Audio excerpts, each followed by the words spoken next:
In the late 1400s, European adventurers set out at sea and began what is today called the Age of Discovery. Explorers like Christopher Columbus and Ferdinand Magellan changed history forever and charted courses around the world. The discovery of North and South America led to colonization. This is defined as the movement of people from one land to another in order to settle it or control it. Colonization of the Americas began a new chapter of world history, one where Europe would be at the forefront. Spanish, Portuguese, English, French, Italian, and more. Many European ethnicities all played a role in exploring the New World. Colonization and its surrounding events continue to have massive effects on geopolitics today. The United States, the most powerful country in the world, is a product of colonization. If you live in the Western Hemisphere, the odds are you wouldn't be here without colonizers. Today, views of colonization vary depending on who you ask. Some paint it as a simple evil, and put huge emphasis on things like slavery and the wrongs done to native populations. This point of view has become especially common among young people. Polls in recent years show that 79% of Americans under the age of 30 say that white people are oppressors.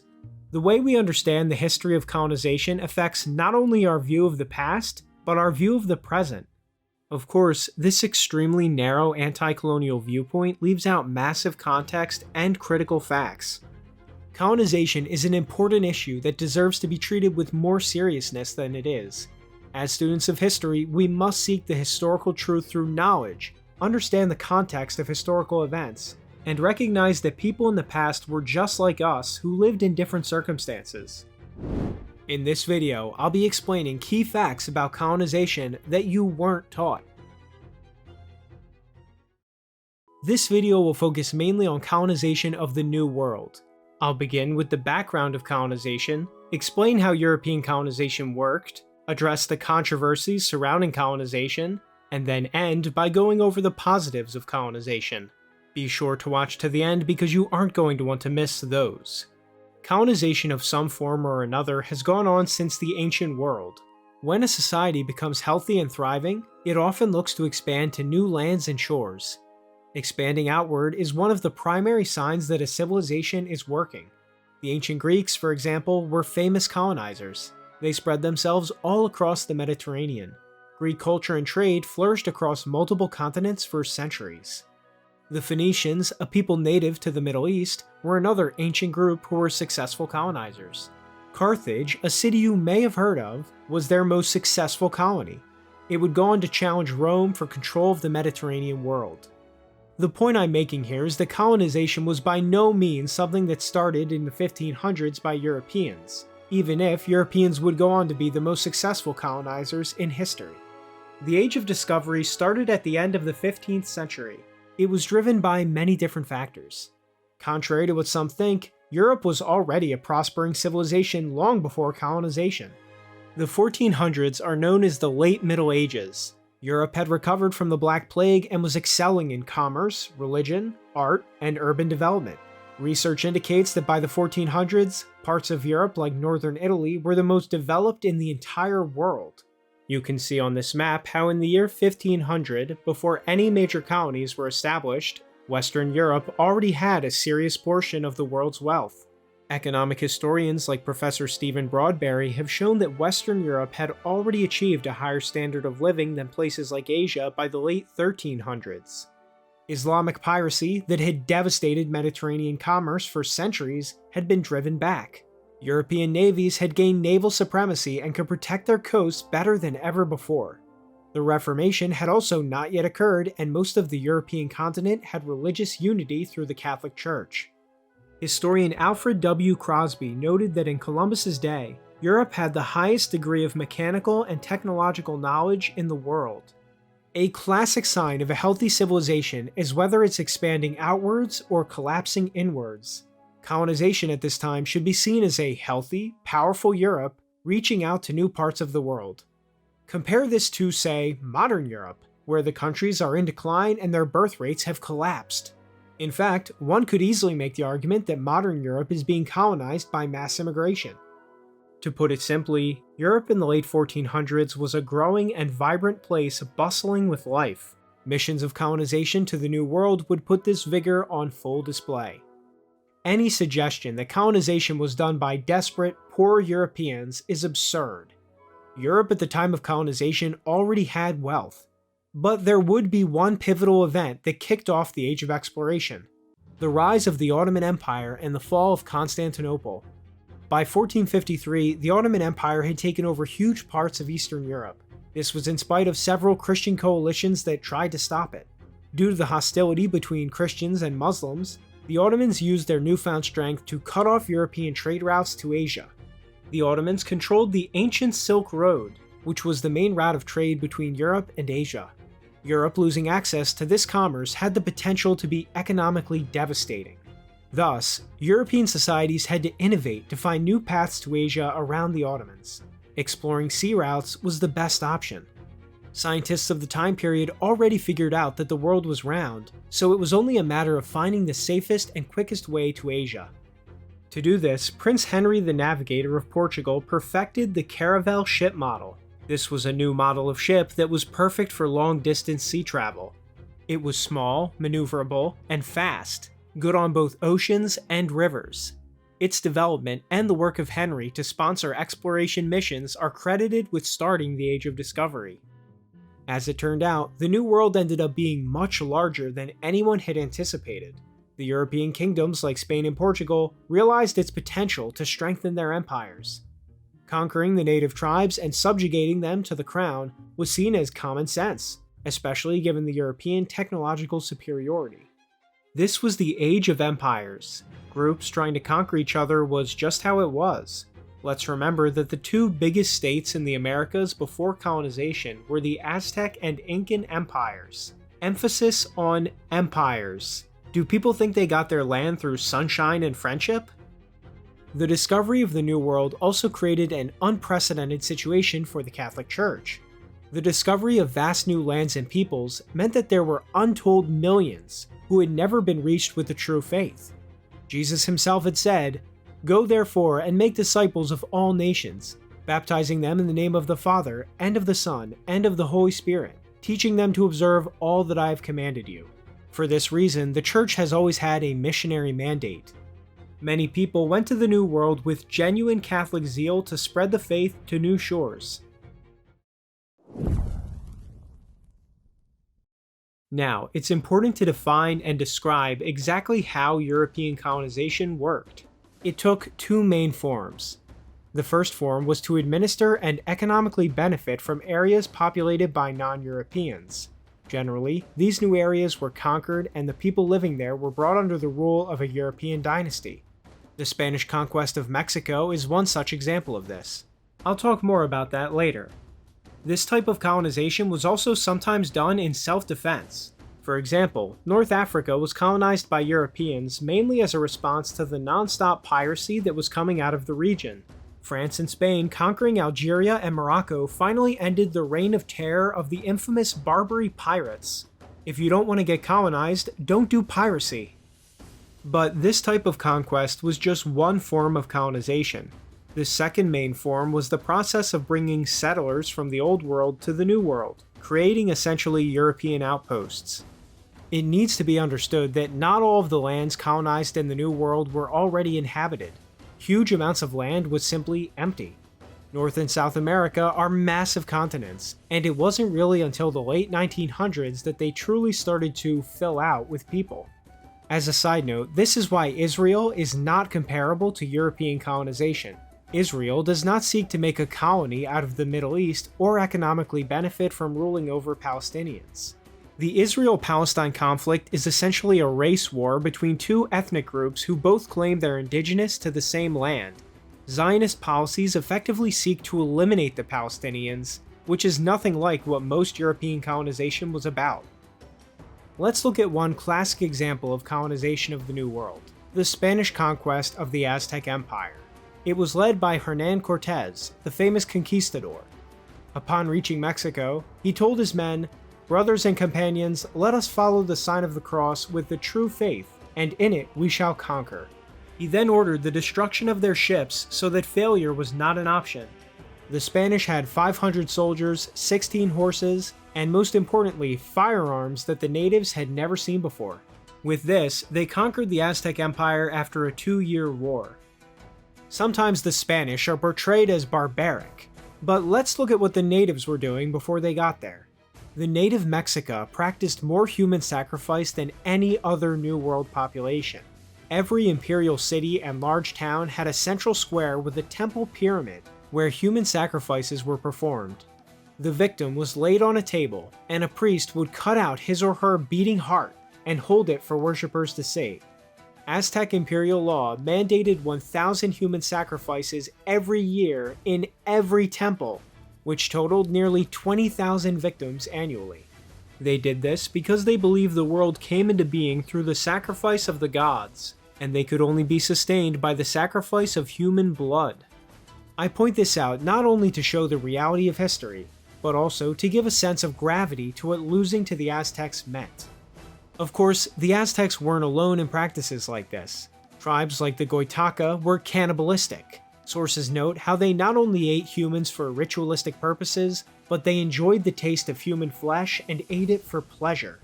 European colonization brought an end to all of these practices. Now, the Spanish conquest of the Aztecs was significantly aided by technological superiority.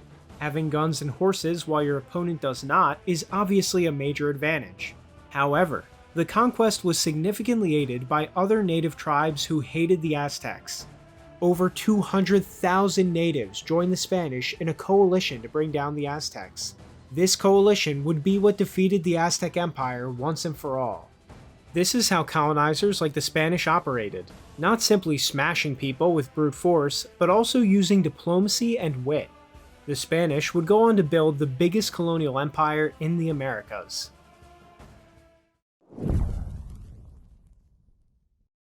Colonization is a topic that has several contentious issues surrounding it.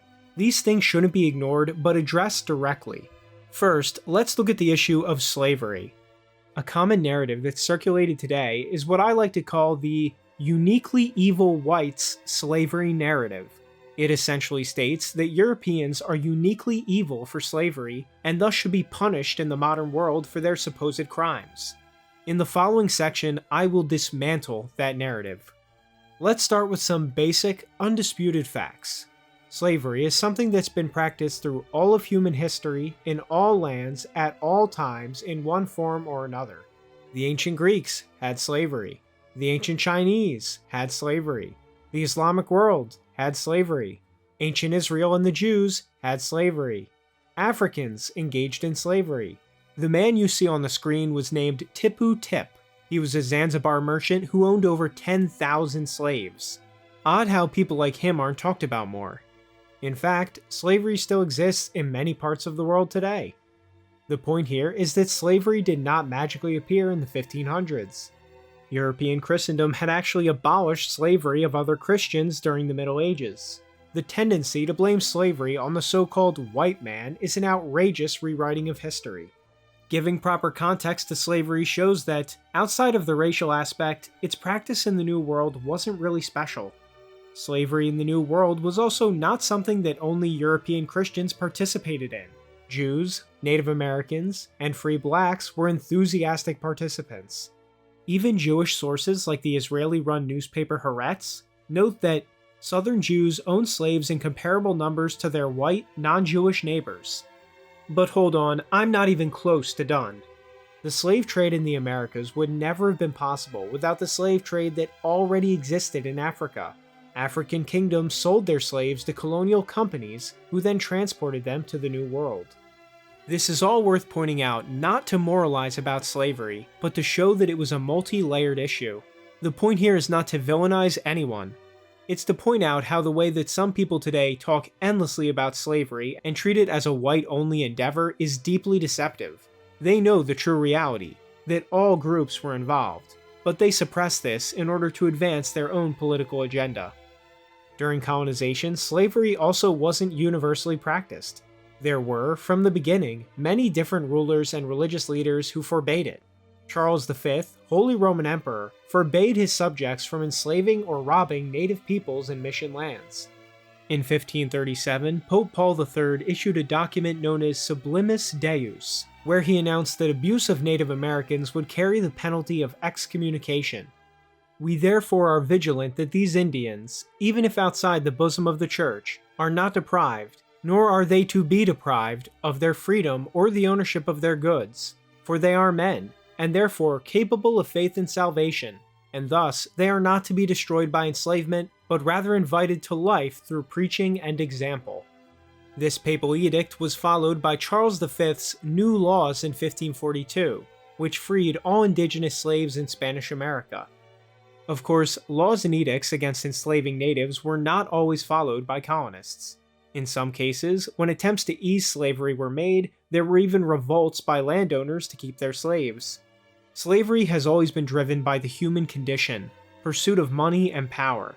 The slave trade would vastly expand in the 1600s as cash crops became more lucrative, and Africans were seen as the best workers to harvest them in the tropical climate.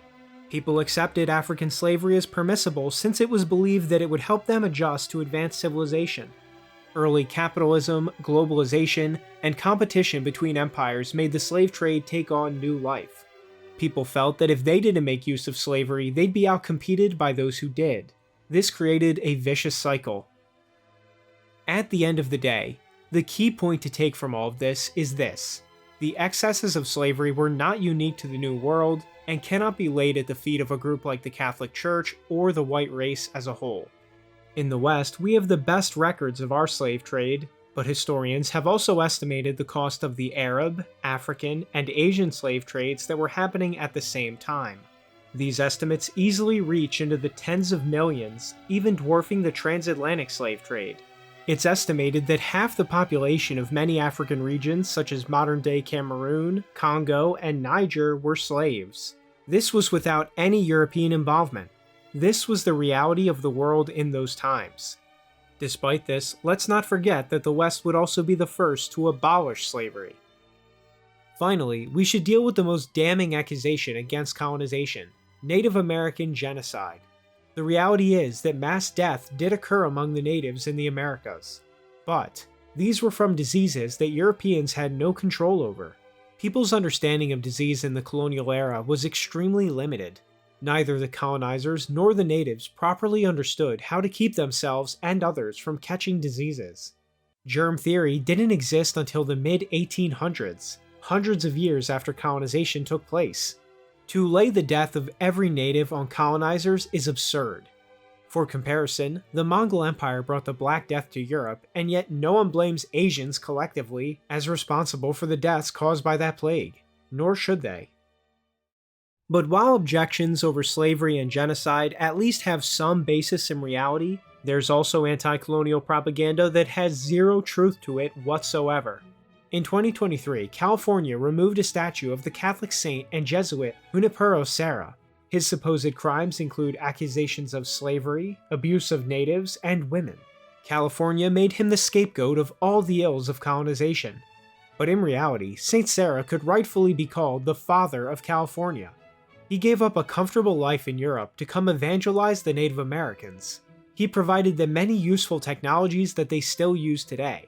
Serra gave California its first real code of laws, and was a key figure in building the missions that would grow into California's most important cities. The native peoples of the New World truthfully had no better ally than the Church, and there are countless examples of clergy like Saint Serra standing up for their rights to the secular authorities. Condemnations like this are really just an anti-Catholic virtue signal. California, a product of colonization, will not be abolishing itself anytime soon. States like California want to erase their Catholic history, regardless of its positives, and replace it with secular liberalism. We could go on about many of these so-called colonial atrocities. In recent years, Native groups in Canada claim to have detected so-called mass graves with ground-penetrating radar. The media ran with the claim and didn't question it. The implication was that Catholic residential schools performed mass executions of Native children and dumped their bodies. These bogus claims were repeated for months and led to terrorist attacks against dozens of Canadian Catholic churches. Finally, after proper research on the sites was done, no human remains were even found, let alone mass graves. The truth was obvious from the beginning, but it got scientific confirmation. And even if bodies are ever found, the far more likely explanation is that they're simply part of old graveyards. Imagine being a priest in the 1800s, dutifully burying your native friends just to be accused of killing them and dumping their bodies in mass graves 200 years later. This is the level of injustice and hysteria ginned up by anti-colonial propagandists.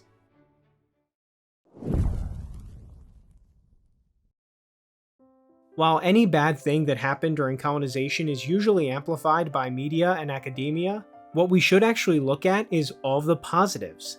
One of the most obvious positives of colonization was the positive mark the colonial pioneers left on history. Exploration of the globe has had benefits for mankind that are hard to calculate. The creation of sea trade routes across the world led to a major increase in the global standard of living. The early explorers and colonizers showed that the world can be changed through intelligence, determination, and downright zeal. They braved the seas, tamed the forests, and left us many countries that we now have the luxury of living in. Another obvious positive of colonization was the spread of technologies that significantly improved the lives of millions of people. I'll quickly name some of these technologies. Steel, horses, cattle, plows, seafaring ships, firearms, and crossbows. In some parts of the Americas, the colonists introduced monogamy. They also brought sugarcane, wheat, iron tools and kitchenware, clocks, print, carts, and carriages. I could go on. They even brought viticulture, that is, grape growing. Every vineyard in the Americas should have a statue of a missionary like Junipero Serra, who contributed their lives to bringing these advances here. The spread of European civilization and Christianity to the Americas also brought new, effective forms of government to the continent. It ended extremely brutal and endless warfare that had been going on between tribes for centuries, if not millennia. We know that colonial administration was effective because revolts against it were very rare. Professor Anthony McFarlane of the University of Warwick wrote, "Until the final half-century of Spanish rule, large-scale popular rebellion was all but unknown in Spanish America." For these contributions alone to what we today call quality of life, New World colonists deserve honor.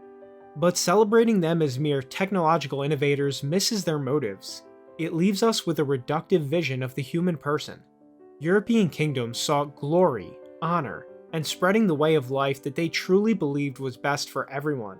They dreamed of making a mark on history in a positive way. Catholic missionaries are accused by some of treating the natives as subhuman, but the opposite is true. As the journalist Christopher Check wrote, "Introducing civilization and its advantages was the means by which missionaries created the environment for their higher purpose, opening the gates of heaven to souls who had never heard the gospel and who had never been baptized." All in all, colonization had more positives than negatives. It brought valuable technology, new forms of government, and effective ways of life to the New World. New trade routes and infrastructure were developed that have only grown and become more active today. Colonization took Europe from a successful continent to a world-spanning continent. It wouldn't be until World War I when Europe lost this place of prominence in the world. Unfortunately, many governments in the world today disown their colonial past, but rather than condemning colonization, we should embrace its positive aspects. Courage, heroism, altruism, innovation. Colonization of the Americas demonstrated all of these traits. I hope this video has helped you see why. This has been Pax, and thank you so much for watching. Please leave a comment letting me know your thoughts on all this. If you'd like to see more videos, please consider supporting the channel by becoming a member. As always, I will see you in the next video.